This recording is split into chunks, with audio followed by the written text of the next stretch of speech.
কল্পনা করুন একটি পৃথিবী যেখানে দীর্ঘ ৯৫০ বছর ধরে একটি সত্যের আওয়াজ প্রতিধ্বনিত হচ্ছিল, কিন্তু সেই আওয়াজ শোনার মতো কানগুলো পাথরের মতো শক্ত হয়ে গিয়েছিল।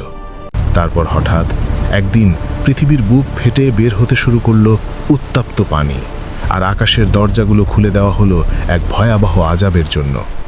যখন পৃথিবীর সর্বোচ্চ পাহাড়ের চূড়াও আশ্রয় দিতে ব্যর্থ হলো, তখন মরুভূমির মাঝখানে তৈরি হওয়া বিশাল এক কাঠের কাঠামো হয়ে উঠল মানবতার টিকে থাকার একমাত্র গ্যারান্টি।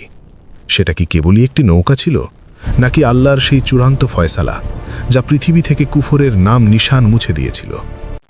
আজ আমরা উন্মোচন করব ইতিহাসের সেই সবচেয়ে বড় অলৌকিক ঘটনা এবং হযরত নূহ আলাইহিস সালামের সেই কিস্তির রহস্য যা মানবজাতির ইতিহাসকে চিরতরে বদলে দিয়েছিল।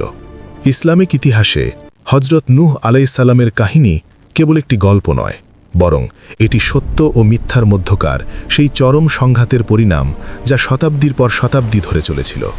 হযরত নূহ আলাইহিস সালাম, যাকে আদম এ সানি বা দ্বিতীয় আদম বলা হয়, তিনি ছিলেন এমন এক নবী যাকে সেই জাতির কাছে পাঠানো হয়েছিল যারা মূর্তি পূজা এবং শিরকের অন্ধকারে পুরোপুরি ডুবে গিয়েছিল।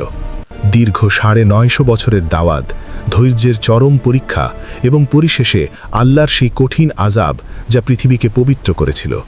এই ডকুমেন্টারিটি পবিত্র কুরআন এবং নির্ভরযোগ্য হাদিসের আলোকে সেই ভয়ঙ্কর প্লাবন এবং মুজিজাপূর্ণ নৌকার প্রতিটি পর্যায়কে তুলে ধরবে। হযরত আদম আলাইহিস সালামের কয়েক প্রজন্ম পর মানবজাতি আস্তে আস্তে সিরাতুল মুস্তাকিম থেকে বিচ্যুত হতে শুরু করে। শয়তান অত্যন্ত চাতুর্যের সাথে মানুষকে তাদের মৃত নেককার বুজুর্গদের মূর্তি তৈরি করতে প্ররোচিত করে। ওয়াদ, সুয়া, ইয়াগুস, ইয়াউক এবং নাসের এই ৫টি বড় মূর্তি ছিল তাদের আরাধনার কেন্দ্রবিন্দু। মানুষ আল্লাহর ইবাদত ছেড়ে পাথরের মূর্তির সামনে মাথা নত করতে শুরু করল। ঠিক সেই অন্ধকারের যুগে হযরত নূহ আলাইহিস সালামকে হিদায়েতের আলো হিসেবে পাঠানো হলো।